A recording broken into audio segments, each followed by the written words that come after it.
Hey everyone, welcome back. We're going to be taking a look at a lesser discussed companion mod today.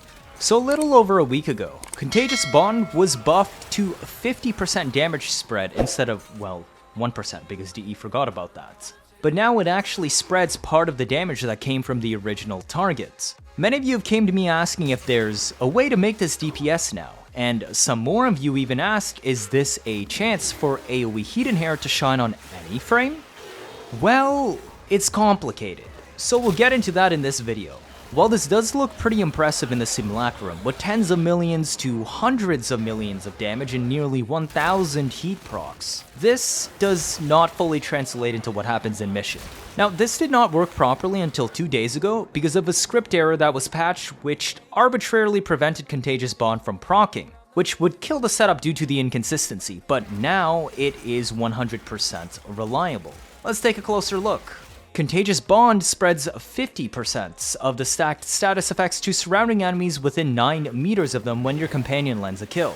The key part is your companion needs to land the kill. If you kill the enemy with your own damage or dots from your abilities or weapons, it will not activate this mod. There is one exception for Heat Inherit, which we will get into later, but furthermore, only 50% of the damage scaling will transfer, which was the fixed buff. This means that you lose damage on the AoE, but it has 0% fall off. Not only does your companion have to get the kill though, but only 50% of it spreads. But that doesn't mean there aren't interesting things you can do with this mod. Slash setups, specifically Kubrow DPS, can absolutely destroy with Contagious Bond. But that comes back with the drawback of bad AI. Basically, it's a side grade of the Zephyr Shock Collar Kubrow DPS video I showed before the companion rework. Now you can do that without relying on Zephyr's tornadoes, and on any frame. More importantly, because Contagious Bond only triggers off pet damage, this means it can proc off Mecha set.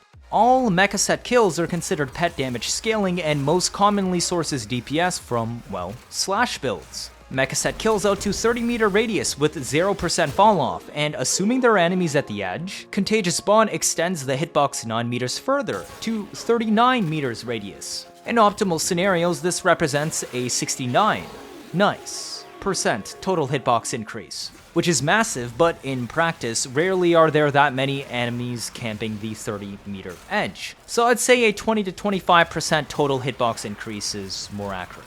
But the real secret sauce of Contagious Bond is this. Because it has 0% fall off within the 9 meter spread, kills caused by Contagious Bond can re-trigger Contagious Bond.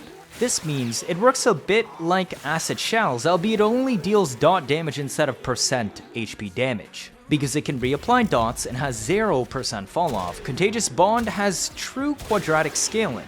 But that's assuming you have enough damage to kill the first 2 enemies, and this caveat is because Contagious Bond does nothing until enemies start dying. For statuses like gas, this can lead to interesting gas cloud spread, but because pet TPS is rather questionable on gas since it doesn't scale with elements and is also capped to 10 stacks, you would require armor strip to make this work to build big gas clouds everywhere. Unfortunately, when I was testing this, gas Contagious Bond still wasn't strong enough. But the next 2 options do work. Slash doesn't care about armor, which makes it work extremely well, and you can just use damage buffs, like Roar, which double dips. And on the other hand, we have Heat. Heat also double dips, but Heat is special because 1, every time an enemy is hit with a Heat stack, it fully refreshes the dot duration of all stacks, letting it scale infinitely.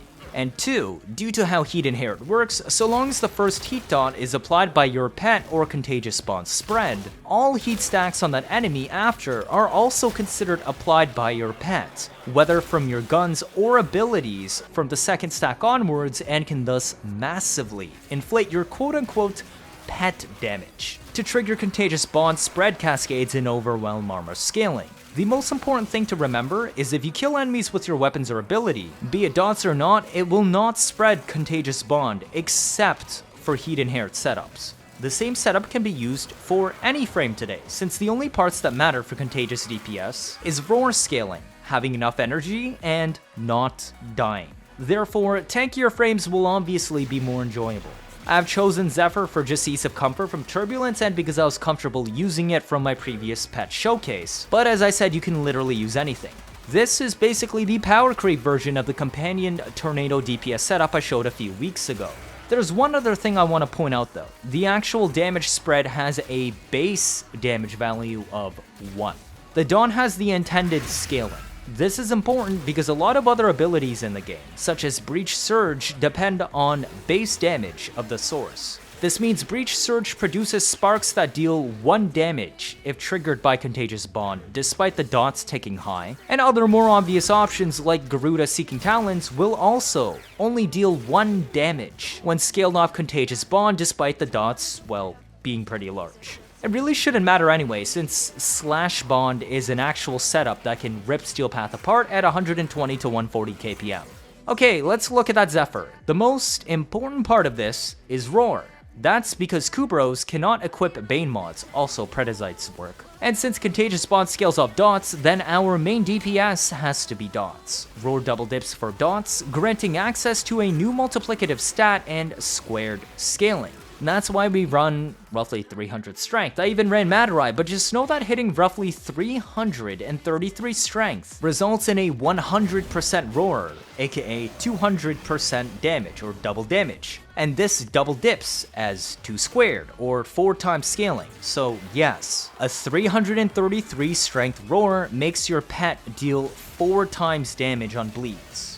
This helps a lot because Contagious Bond does absolutely nothing until the first enemy dies. If you don't want to run Mecha set because it literally isn't needed on this build, though it does add another 10 to 20 kpm, then that frees up the Aura slot and Mecha Pulse for a better quality of life, such as Preparation or Prime Sure-Footed. Synth Reflex can also be dropped since on our companion you'll be actually using 2 synth mods if you choose to drop the 2 Mecha mods. With Mecha though, we don't have any synth mods on them, which is the reason why I need to use Synth Reflex for some reload tech I'll explain later. The rest of the build? It doesn't really matter, because I said it works on any frame. So pick something comfy that you don't think you'll die on. Flex slot is whatever you want. Feel free to take Adaptation here, and Arcane Blessing if desired for more survivability instead of Molt-Efficiency. You can also drop Intensify for Prime Sure-Footed. My main primer of choice today is Nukor for the Slash setup. Why? Because we really only need to prime the main enemies we kill, since Contagious Bond will spread everything applied to the original targets in an AoE, and as Slash procs pile up, eventually it will even kill enemies regardless of viral procs remaining. So while it's only 50% dot transfer and stack transfer, it re-triggers on every kill. I chose an Impact Nukor, because the Impact Progenitor allows us to use Hemorrhage, which makes Nukor inflict slash procs while we're priming. These slash procs are important because it triggers Hunter Command on the enemies we prime, which is a pet mod that forces our pet to attack enemies that have slash procs on them, basically gaming the stupid AI on our pet. I'll be discussing more of that later on in the companion build, but otherwise it's a standard primer Nukor setup, and Encumber if you haven't. We have slash DPS and heat DPS setups for today. Now, the slash DPS is done on a Kubrow of any kind or a Predasite. Mecha Overdrive is important to pass on extremely high flat status onto your Kubrow to make sure it procs a boatload of slash. The best option is a Strun Incarnon, but basically anything super high status works, you don't need the 780% status scaling. If not Strun Incarnon, we also got Born Incarnon, which is what I use since I don't actually own a Strun. That reaches 516% status. There's also Paris Incarnon with its Bisage Bal Exilis mod that allows it to reach 480% status. And for the always available options outside of Incarnon rotations, Kuva Comb, which can easily pass 300% status. The actual weapon builds don't really matter, we're just trying to shove on as much status chance as possible, scaling at 60% of the total as flat status to add on to our Kubrow or Predasite. Hunter Command forces our pet to attack the enemies we attack with our Nukor for slash procs, making pet DPS a lot more consistent, since it will always attack the enemies that are primed with slash. This means to kill the correct enemy sooner, which means faster Contagious Bond procs, which means more kills. Reinforced Bond with Synth set on frame allows us to holster reload our Nukor whenever we swing our melee to basically get infinite shields on our pets. It has no cooldown, so even if your pet's shields just broke, if you swing your melee, you will instantly top up their shields again. Then Mecha Full Set does what Mecha Set does, nuking in 30 meters every 15 seconds, which should be rather easy to achieve since we have a spammable 9 meter slash nuke AoE from Contagious Bond. Bite and Maul are obviously mandatory to scale our bleeds higher, and Metal Fiber plus Vitality gives our pet some bulk. Of course, if you're using a super high health tank frame, then use Link Health instead. The amount of armor we have grants 78% damage reduction, so all you gotta do is have Roar active, survive, and shoot your Nukor at some enemies. Your pet will hit them and then kill everything, and if Mecha Set triggers, then even more dies, sometimes even the tile set over.